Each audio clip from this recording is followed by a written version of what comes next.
इस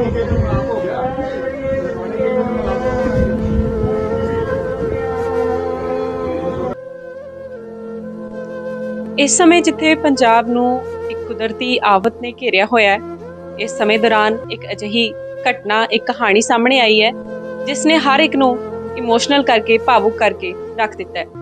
अजिहियां कहानियां लोग सिर्फ फिल्मां दे विच देखदे ने, जिवें देखदे आ कि किसी फिल्म दे विच कोई पुत्तर अपनी मां तो दूर हो जाता है, विछोड़ा पै जाता है, या फिर भरा भैन एक दूजे तो दूर हो जाते हैं, तो कई अरसे बाद, कई समय बाद वो एक दूजे नूं मिलते हैं। यही एक कहानी जिला गुरदासपुर नाल संबंधित सामने आई है, जिथे जिहड़ा 35 सालां दा एक नौजवान अपनी माता नूं 35 सालां बाद मिलिया, जिसकी एक वीडियो भी काफ़ी वायरल हुई। ते अज असीं उस नौजवान दे घर विच पहुंचे हाँ, कादियां विखे, ते अज असीं उन्हां नाल गलबात करांगे कि अपने माता जी नूं ਉਹ 35 सालां बाद मिले, किवें दा ਉਹ महसूस कर रहे ने ते किवें ਉਹ अपनी माता तक पहुंचे। ਅਸੀਂ ਉਹਨਾਂ ਨਾਲ ਗੱਲਬਾਤ ਕਰ ਲੈਂਦੇ ਹਾਂ। ਹਾਂਜੀ ਭਾਜੀ, ਆਪਣਾ ਨਾਮ ਦੱਸ ਦਿਓ ਤੇ ਦੱਸ ਦਿਓ ਕਿ ਕੀ ਸਾਰੀ। ਸਭ ਤੋਂ ਪਹਿਲਾਂ ਜੀ ਆਇਆਂ ਨੂੰ, ਤੁਸੀਂ ਮੇਰੇ ਤੱਕ ਪਹੁੰਚੇ ਹੋ। ਮੇਰਾ ਨਾਮ ਜਗਜੀਤ ਸਿੰਘ ਹੈ, ਔਰ ਮੈਂ ਪ੍ਰੋਫੈਸ਼ਨਲ ਹਜ਼ੂਰੀ ਰਾਗੀ ਕੀਰਤਨ ਕਰਦਾ, ਔਰ ਨਾਲ ਸੋਸ਼ਲ ਵਰਕ, ਜਿਸ ਤਰ੍ਹਾਂ ਤੁਸੀਂ ਸਾਰਿਆਂ ਨੇ ਸੁਣਿਆ। ਔਰ ਕਹਾਣੀ ਦਰਅਸਲ ਇਹ ਬਹੁਤ ਜ਼ਿਆਦਾ ਲੰਬੀ ਔਰ ਇਮੋਸ਼ਨਲ ਆ। ਮੈਂ ਉਦੋਂ 6 ਮਹੀਨਿਆਂ ਦਾ ਸੀ ਜਦੋਂ ਮੇਰੇ ਫਾਦਰ ਸਾਹਿਬ ਜੀ ਜਿਹੜੀ ਡੈਥ ਹੋ ਜਾਂਦੀ ਹੈ। ਤਾਂ ਮੇਰੇ ਦਾਦਾ ਦਾਦੀ ਜਿਹੜੇ ਸਨ ਉਹ ਹਰਿਆਣਾ ਪੁਲਿਸ ਦੇ ਵਿੱਚ ਸਨ। ਜਦੋਂ ਹਰਿਆਣਾ ਪੰਜਾਬ ਦੀ ਵੰਡ ਹੁੰਦੀ ਹੈ ਤਾਂ ਮੇਰੇ ਜਿਹੜੇ ਦਾਦਾ ਜੀ ਸਨ ਉਹ ਹਰਿਆਣਾ ਪੁਲਿਸ ਦੇ ਵਿੱਚ ਸਨ, ਔਰ ਉੱਥੇ ਹੀ ਮੇਰੇ ਫਾਦਰ ਮਦਰ ਦਾ ਜਿਹੜਾ ਉਹ ਮੈਰਿਜ ਹੁੰਦੀ ਹੈ। ਤਾਂ ਮੈਰਿਜ ਤੋਂ ਬਾਅਦ ਜਦੋਂ ਮੈਂ ਪੈਦਾ ਹੁੰਦਾ ਹਾਂ, ਤਾਂ 6 ਮਹੀਨੇ ਬਾਅਦ ਮੇਰੇ ਫਾਦਰ ਸਾਹਿਬ ਦੀ ਜਿਹੜੀ ਉਹ ਡੈਥ ਹੋ ਜਾਂਦੀ ਹੈ। ਤਾਂ ਉਸ ਤੋਂ ਬਾਅਦ ਮੇਰੇ ਦਾਦੀ ਦਾਦਾ ਜੀ ਮੈਨੂੰ ਪਾਲਣਾ ਸ਼ੁਰੂ ਕਰਦੇ ਹਨ, ਔਰ ਮੇਰੀ ਮਾਂ ਵੀ 4 ਸਾਲ ਤੱਕ ਮੈਨੂੰ ਪਾਲਦੀ ਹੈ। ਉਹਨਾਂ ਨੇ ਮੈਨੂੰ ਆਪਣਾ ਦੁੱਧ ਪਿਆਇਆ। ਔਰ ਉਸ ਤੋਂ ਬਾਅਦ ਜੋ ਸਮਾਜਿਕ ਕੁਰੀਤੀਆਂ ਸਾਡੀਆਂ ਚੱਲਦੀਆਂ ਨੇ, ਜਿਸ ਤਰ੍ਹਾਂ ਵੀ ਮੇਰੇ ਨਾਨਕਾ ਪਰਿਵਾਰ ਔਰ ਦਾਦਕਾ ਪਰਿਵਾਰ ਦਾ ਆਪਸ ਦੇ ਵਿੱਚ ਉਹ ਆਈ ਡੋਂਟ ਨੋ ਉਹਨਾਂ ਦੇ ਵਿੱਚ ਕੀ ਸਮਝੌਤਾ ਹੋਇਆ, ਔਰ ਜਿਸ ਕਾਰਨਾਂ ਕਰਕੇ ਮੇਰੀ ਮਾਂ ਜਿਹੜੀ ਆ ਉਹ ਮੈਨੂੰ ਛੱਡ ਕੇ ਉਹ ਚਲੀ ਗਈ, ਔਰ ਮੇਰੀ ਮਾਂ ਮੇਰੇ ਤੋਂ ਵਿਛੜ ਗਈ। ਔਰ ਉਸ ਤੋਂ ਬਾਅਦ ਮੈਂ 10th ਤੱਕ, ਜਦੋਂ ਮੇਰੇ ਫਾਦਰ ਸਾਹਿਬ, ਮੇਰੇ ਦਾਦਾ ਜੀ ਰਿਟਾਇਰਮੈਂਟ ਹੋਣ ਤੋਂ ਬਾਅਦ ਅਸੀਂ ਸਿੱਧਾ ਇੱਥੇ ਪੰਜਾਬ ਦੇ ਵਿੱਚ ਆਉਂਦੇ ਹਾਂ। ਤਾਂ 10th ਤੱਕ ਮੈਂ ਆਪਣੇ ਦਾਦਾ ਦਾਦੀ ਨੂੰ ਹੀ ਆਪਣੇ ਪੇਰੈਂਟਸ ਜਿਹੜਾ ਉਹ ਸਮਝਦਾ ਰਿਹਾ, ਕਿਉਂਕਿ ਉਹਨਾਂ ਨੇ ਮੈਨੂੰ ਬਹੁਤ ਸਾਰਾ ਪਿਆਰ ਦਿੱਤਾ। ਜੇ ਮੈਂ ਅੱਜ ਇਸ ਮੁਕਾਮ 'ਤੇ ਪਹੁੰਚਿਆ ਤਾਂ ਉੱਥੇ ਕਿਤੇ ਨਾ ਕਿਤੇ ਮੇਰੇ ਦਾਦਾ ਦਾਦੀ ਅਤੇ ਮੇਰੇ ਰਿਸ਼ਤੇਦਾਰਾਂ ਦਾ ਜਿਹੜਾ ਉਹ ਬਹੁਤ ਵੱਡਾ ਹੱਥ ਆ। ਔਰ 10ਵੀਂ ਤੱਕ ਜਦੋਂ ਮੈਂ ਆਪਣੇ ਦਾਦਾ ਦਾਦੀ ਨੂੰ ਪੇਰੈਂਟਸ ਸਮਝਦਾ ਰਿਹਾ, ਤਾਂ ਉਸ ਦੌਰਾਨ ਮੇਰੇ ਦਾਦੀ ਜੀ ਦੀ ਮੌਤ ਹੋ ਜਾਂਦੀ ਹੈ ਅਚਾਨਕ। ਤਾਂ ਉਸ ਤੋਂ ਬਾਅਦ ਜਦੋਂ ਮੈਂ ਘਰ ਖੁਦ ਮੇਨਟੇਨ ਕਰਨਾ ਸ਼ੁਰੂ ਕੀਤਾ, ਤਾਂ ਉਦੋਂ ਮੈਨੂੰ ਐਲਬਮਸ ਜਿਹੜੀਆਂ ਘਰ ਦੇ ਵਿੱਚੋਂ ਮਿਲੀਆਂ। ਤਾਂ ਉਦੋਂ ਮੈਂ ਆਪਣੇ ਦਾਦਾ ਜੀ ਨੂੰ ਪੁੱਛਿਆ ਕਿ ਇਹ ਐਲਬਮ ਕਿਸ ਦੀਆਂ ਨੇ, ਅਤੇ ਉਹਨਾਂ ਨੇ ਰੋ ਕੇ ਮੈਨੂੰ ਦੱਸਿਆ, ਕਿਉਂਕਿ ਉਸ ਸਮੇਂ ਦਾਦਾ ਜੀ ਵੀ ਕਾਫੀ ਬਜ਼ੁਰਗ ਹੋ ਚੁੱਕੇ ਸਨ। ਤਾਂ ਉਹਨਾਂ ਨੇ ਮੈਨੂੰ ਦੱਸਿਆ ਕਿ ਇਹ ਤੇਰੇ ਪੇਰੈਂਟਸ ਨੇ, ਜੋ ਤੂੰ ਛੋਟਾ ਸੀ ਉਦੋਂ 6 ਮਹੀਨਿਆਂ ਦਾ, ਅਤੇ ਇਹਨਾਂ ਦੀ ਜਿਹੜੀ ਐਕਸੀਡੈਂਟ ਕਾਰਨ ਜਿਹੜੀ ਆ ਉਹ ਮੌਤ ਹੋ ਜਾਂਦੀ ਹੈ। ਔਰ ਮੈਨੂੰ ਪਹਿਲਾ ਝਟਕਾ ਉਦੋਂ ਲੱਗਾ ਕਿ ਜਦੋਂ ਮੇਰੀ ਦਾਦੀ ਜੀ ਮੇਰਾ ਸਾਥ ਛੱਡ ਜਾਂਦੇ ਨੇ। ਉਸ ਤੋਂ ਬਾਅਦ ਦੂਸਰੀ ਵਾਰ ਫਿਰ ਮਤਲਬ ਕਿ ਮੈਂ ਇਹੀ ਕਹਿਣਾ ਚਾਹਾਂਗਾ ਕਿ ਕਿਸੇ ਦੀ ਮਾਂ ਜਿਹੜੀ ਉਹ ਇੱਕ ਵਾਰੀ ਮਰਦੀ ਹੈ, ਲੇਕਿਨ ਮੇਰੀ ਹਰ ਵਾਰ, ਪਤਾ ਨਹੀਂ ਮੈਂ ਜ਼ਿੰਦਗੀ ਦੇ ਵਿੱਚ ਕਿੰਨੀ ਵਾਰੀ ਮੇਰੀ ਮਾਂ ਜਿਹੜੀ ਆ ਉਹ ਮਰੀ ਸੀ। ਤਾਂ ਉਦੋਂ ਮੈਨੂੰ ਉਸ ਚੀਜ਼ ਦਾ ਪਤਾ ਲੱਗਾ ਕਿ ਮੇਰੇ ਜਿਹੜੇ ਫਾਦਰ ਸਨ, ਮਦਰ ਸਨ, ਉਹਨਾਂ ਦਾ ਐਕਸੀਡੈਂਟ ਹੋ ਗਿਆ। ਔਰ ਦਾਦਾ ਜੀ ਨੇ ਇਹ ਨਹੀਂ ਦੱਸਿਆ ਕਿ ਤੇਰੀ ਮਾਂ ਅਜੇ ਵੀ ਹੈ, ਜਾਂ ਉਸ ਸਮੇਂ ਕੀ ਕਹਾਣੀ ਬਣੀ ਸੀ। ਔਰ ਉਸ ਤੋਂ ਬਾਅਦ ਮੈਂ ਥੋੜ੍ਹਾ ਹੋਰ ਵੱਡਾ ਹੋਣਾ, ਦਾਦਾ ਜੀ ਵੀ ਮੇਰਾ ਸਾਥ ਛੱਡ ਜਾਂਦੇ ਸੀ। ਔਰ ਉਹ ਤੀਸਰੀ ਵਾਰ ਮੇਰੀ ਮਾਂ ਮੇਰੇ ਦਾਦੇ ਦੇ ਰੂਪ 'ਚ ਮਰੀ, ਕਿਉਂਕਿ ਜਦੋਂ ਮੈਂ ਆਪਣੇ ਦਾਦਾ ਜੀ ਨੂੰ ਸਾਰਾ ਕੁਝ ਸਮਝਿਆ ਤਾਂ ਉਹ ਵੀ ਮੇਰਾ ਸਾਥ ਛੱਡ ਗਏ। ਔਰ ਉਸ ਤੋਂ ਬਾਅਦ ਜਦੋਂ ਮੈਂ ਹੋਰ ਵੱਡਾ ਹੋਇਆ, ਮੈਚੋਰ ਹੋਇਆ, ਮੇਰੀ ਮੈਰਿਜ ਹੋਈ, ਮੇਰੇ ਬੱਚੇ ਹੋਏ, ਔਰ ਮੈਂ ਦੁਨੀਆ 'ਚ ਵਿਚਰਨਾ ਸ਼ੁਰੂ ਕੀਤਾ, ਤਾਂ ਮੈਨੂੰ ਪਿਛਲੇ 5-6 ਸਾਲਾਂ ਤੋਂ ਇਸ ਚੀਜ਼ ਦਾ ਪਤਾ ਲੱਗਾ ਮੇਰੇ ਕਿਸੇ ਰਿਸ਼ਤੇਦਾਰਾਂ ਕੋਲੋਂ ਕਿ ਮੇਰੀ ਮਾਂ ਅਜੇ ਵੀ ਹੈ। ਜੋ ਸਟੋਰੀ ਉਸ ਸਮੇਂ ਕ੍ਰੀਏਟ ਹੋਈ ਸੀ ਕਿ ਕਿਸ ਕਾਰਨ ਕਰਕੇ ਮੇਰੀ ਮਾਂ ਤੋਂ ਮੇਰਾ ਵਿਛੋੜਾ ਹੋਇਆ, ਔਰ ਮੈਨੂੰ ਉਦੋਂ ਪਿਛਲੇ ਰੀਸੈਂਟਲੀ 5-6 ਸਾਲਾਂ ਤੋਂ ਮੈਨੂੰ ਇਸ ਚੀਜ਼ ਦਾ ਪਤਾ ਲੱਗਾ ਕਿ ਮੇਰੀ ਮਾਂ ਅਜੇ ਵੀ ਇਸ ਦੁਨੀਆ 'ਤੇ ਹੈ। ਤੇ ਜਿਵੇਂ ਕਿ ਭਾਜੀ ਤੁਸੀਂ ਦੱਸਿਆ ਕਿ ਜਿਹੜੀ ਤੁਹਾਡੀ ਕਹਾਣੀ ਹੈ, ਜੋ ਤੁਹਾਡੇ ਨਾਲ ਵਾਪਰਿਆ, ਆਪਣੀ ਮਾਤਾ ਨੂੰ ਤੁਸੀਂ ਇੰਨੇ ਸਮੇਂ ਬਾਅਦ ਮਿਲੇ ਹੋ, ਹਰ ਇੱਕ ਨੂੰ ਇਹ ਕਹਾਣੀ ਜਿਹੜੀ ਆ ਉਹ ਭਾਵੁਕ ਕਰ ਦੇਵੇਗੀ। ਇਸ ਦੇ ਨਾਲ ਹੀ ਮੈਂ ਤੁਹਾਨੂੰ ਇਹ ਵੀ ਪੁੱਛਣਾ ਚਾਹੂੰਗੀ ਕਿ ਮਤਲਬ ਇੰਨੇ ਸਮੇਂ ਬਾਅਦ ਤੁਸੀਂ ਆਪਣੇ ਮਾਤਾ ਜੀ ਨੂੰ ਮਿਲੇ ਹੋ, ਤੁਹਾਨੂੰ ਸੀਗਾ ਅੰਦਾਜ਼ਾ ਵੀ ਮਤਲਬ ਜਿਵੇਂ ਕਿ ਤੁਸੀਂ ਕਿਹਾ ਕਿ ਤੁਸੀਂ ਜਾਣਦੇ ਹੀ ਨਹੀਂ ਸੀਗੇ ਕਿ ਤੁਹਾਡੀ ਮਾਤਾ ਜੀ ਇਸ ਦੁਨੀਆ 'ਤੇ ਹੈ ਵੀ ਜਾਂ ਨਹੀਂ, ਤੁਹਾਨੂੰ ਸੀਗਾ ਅੰਦਾਜ਼ਾ ਵੀ ਮੈਂ ਆਪਣੀ ਮਾਤਾ ਨੂੰ ਇੰਨੇ ਸਮੇਂ ਬਾਅਦ ਮਿਲ ਸਕੂੰਗਾ, ਜਾਂ ਤੁਹਾਡੀ ਮਾਤਾ ਜੀ ਨੂੰ ਸੀਗਾ ਕਿ ਮੈਂ ਆਪਣੇ ਪੁੱਤਰ ਨੂੰ ਮਿਲੂੰਗੀ? ਨਹੀਂ, ਮੈਨੂੰ ਇਸ ਚੀਜ਼ ਦਾ ਕੋਈ ਅੰਦਾਜ਼ਾ ਨਹੀਂ ਸੀ, ਪਰ ਮੇਰੇ ਮਨ ਦੇ ਵਿੱਚ ਗੁਰੂ ਸਾਹਿਬ ਪ੍ਰਤੀ ਰੋਸ ਆਉਣਾ ਸ਼ੁਰੂ ਹੁੰਦਾ ਸੀਗਾ।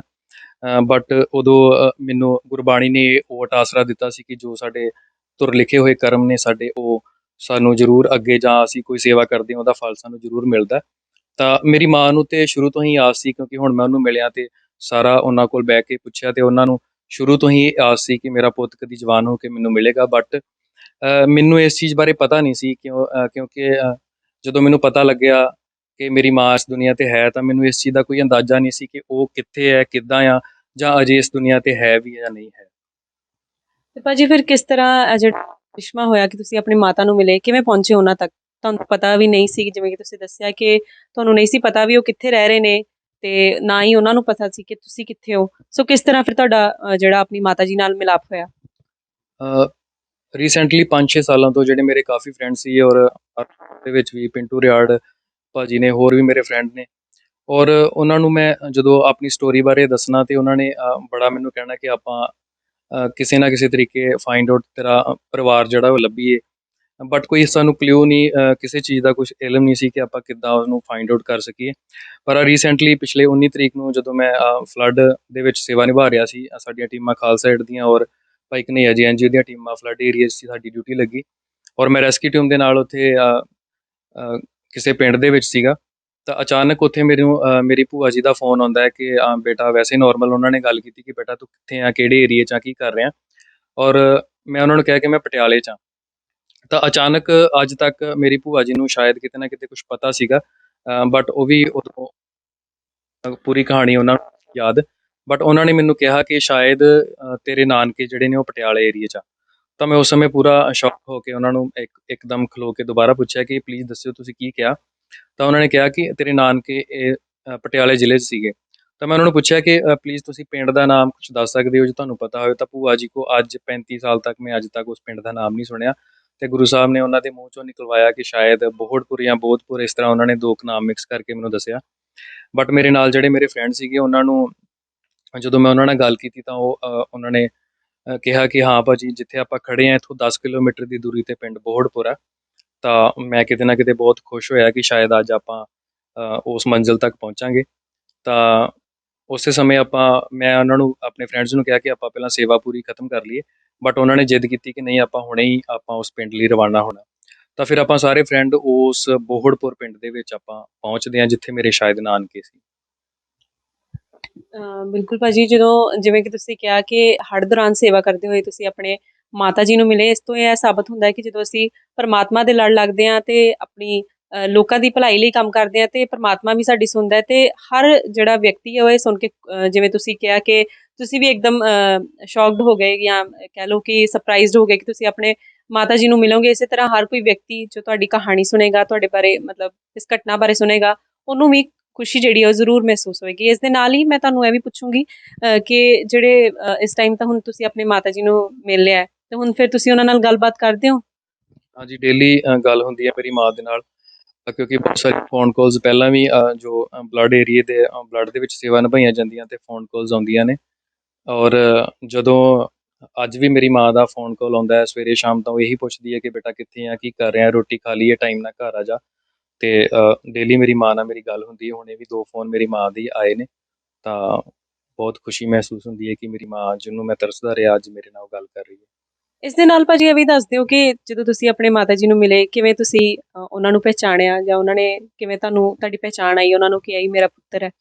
ਹਾਂਜੀ, ਮੈਂ ਦੱਸ ਰਿਹਾ ਸੀਗਾ ਕਿ ਜਦੋਂ ਮੈਂ ਆਪਣੇ ਨਾਨਕਿਆਂ ਦਾ ਘਰ ਲੱਭਿਆ ਪਹਿਲਾਂ, ਤਾਂ ਜਦੋਂ ਮੈਂ ਆਪਣੇ ਨਾਨਕਿਆਂ ਦੇ ਘਰ ਐਂਟਰ ਹੁੰਦਾ ਆ, ਤਾਂ ਮੈਨੂੰ ਜਿਹੜੇ ਮੈਂ ਗੱਲ ਦੱਸ ਰਿਹਾ ਸੀ ਕਿ ਮੇਰੇ ਨਾਨਾ ਜੀ ਦਾ ਪੈਰਾਲਾਈਜ਼ ਦੇ ਨਾਲ ਮੂੰਹ ਜਿਹੜਾ ਉਹ ਇੱਕ ਸਾਈਡ ਨੂੰ ਹੋ ਗਿਆ ਸੀ।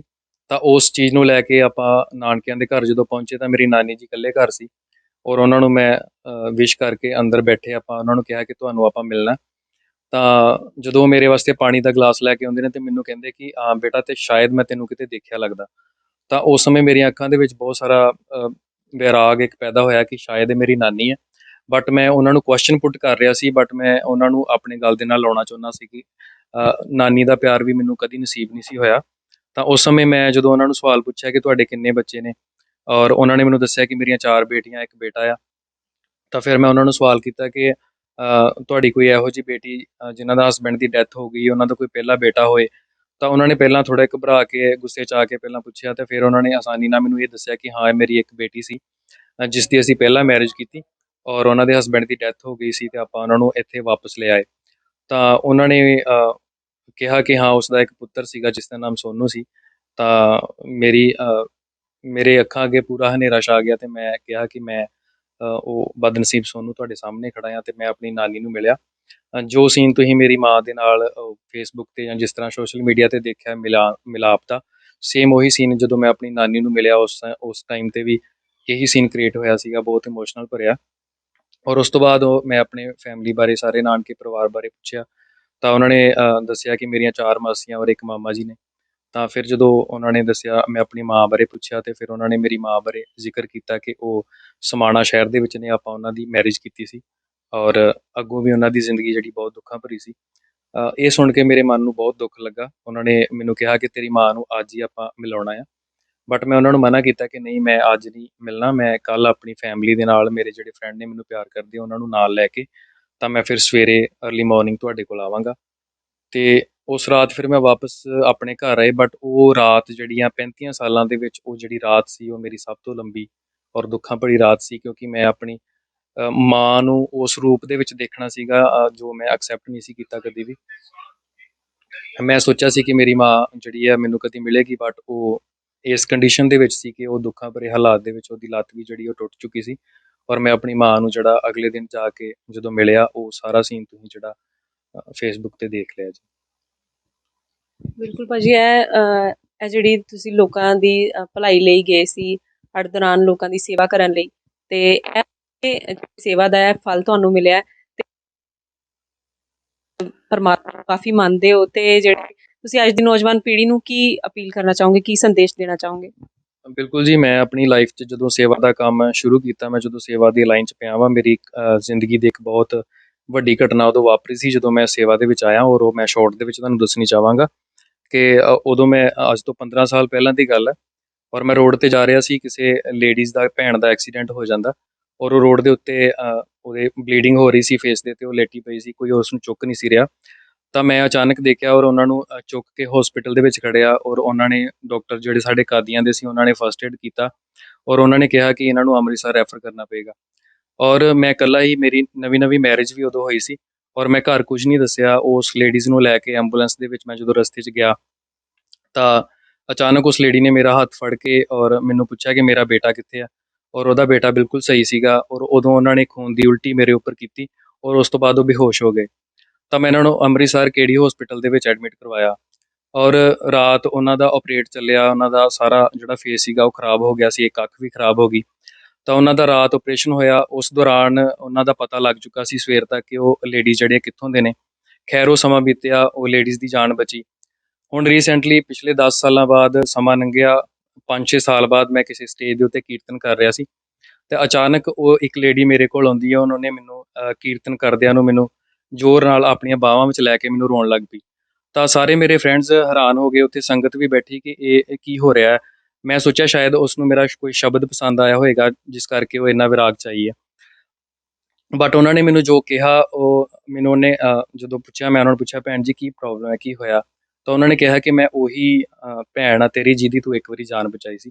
ਤਾਂ ਉਹ ਜਿਹੜੀ ਅਸੀਸ ਆ, ਉਹ ਮੇਰੇ ਵਾਸਤੇ ਲੱਖਾਂ ਕਰੋੜਾਂ ਰੁਪਈਆਂ ਦੀ ਆ। ਔਰ ਮੈਂ ਇਹੀ ਕਹਿਣਾ ਚਾਹਾਂਗਾ ਕਿ ਤੁਹਾਡੀ ਜਿਹੜੀ ਸੇਵਾ ਆ, ਉਹ ਕੀਤੀ ਸਫਲ ਹਮੇਸ਼ਾ ਸਫਲ ਹੀ ਹੁੰਦੀ ਹੈ। ਤੁਹਾਨੂੰ ਉਸ ਦਾ ਫਲ ਜਿਹੜਾ ਆ ਉਹ ਜ਼ਰੂਰ ਮਿਲਦਾ ਆ। ਥੋੜ੍ਹਾ ਟਾਈਮ ਲੱਗ ਜਾਂਦਾ ਉਸ ਚੀਜ਼ ਦਾ, ਪਰ ਉਸ ਚੀਜ਼ ਨੂੰ ਭੁੱਲੋ ਨਾ।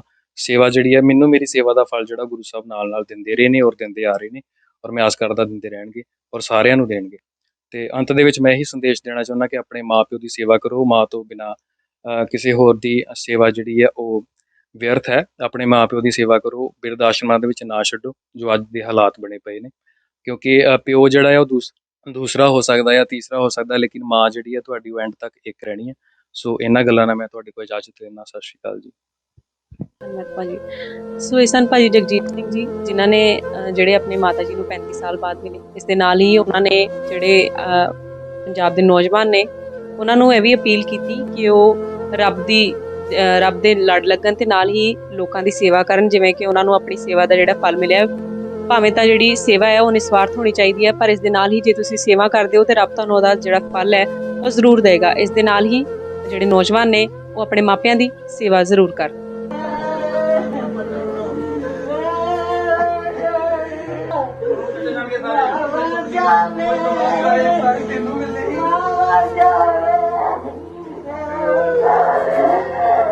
ਲੋਕਾਂ ਦੀਆਂ ਮਾਵਾਂ